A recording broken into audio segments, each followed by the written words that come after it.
రోజు ఆఫీస్ నుంచి అయితే హార్డ్వేర్ షాప్ అయితే వచ్చాను. ఎందుకంటే మన కంపెనీలో హార్డ్వేర్ అంతా అయిపోయింది. అది పర్చేస్ చేయడానికి అయితే హార్డ్వేర్ షాప్ అయితే వచ్చా. ఇప్పుడు ఏమేమి తీసుకున్నానని ఈ వీడియోలో అయితే చెప్తాను. లాస్ట్ వరకు చూడండి. హార్డ్వేర్ షాప్ లో 1 inch screw boxes 4, 2 inch screw boxes 2 తీసుకున్నాము. అక్కడ నుంచి డైరెక్ట్ గా గోదావరి స్టీల్ ఫ్యాక్టరీకి అయితే వచ్చాను. ఇక్కడ మనం మెటీరియల్ అయితే తీసుకోవాలి. 1 lakh పెట్టి తీసుకున్న మెటీరియల్ అంతా అయిపోయింది అనమాట. మళ్ళీ పర్చేస్ చేయడానికి అయితే కంపెనీకి వచ్చాను. ఇక్కడ రాగానే కొంచెం వర్కర్స్ అయితే బిజీగా ఉన్నారు. లోడ్ చేయడానికి టైం పడుతుంది సార్ అని చెప్పారు.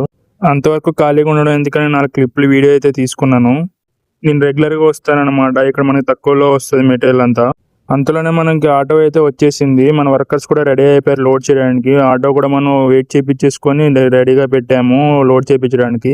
లోడింగ్ అయితే ఫట్ గా చేసేసుకొని మనం ఇక్కడ నుంచి వెయిట్ బ్రిడ్జ్కి అయితే వెళ్ళాలి వెయిట్ చేయించుకోవడానికి. ఎందుకంటే మనం స్టీల్లో పర్చేస్ చేస్తాం కాబట్టి అన్ని కేజీస్ లో ఉంటాయి.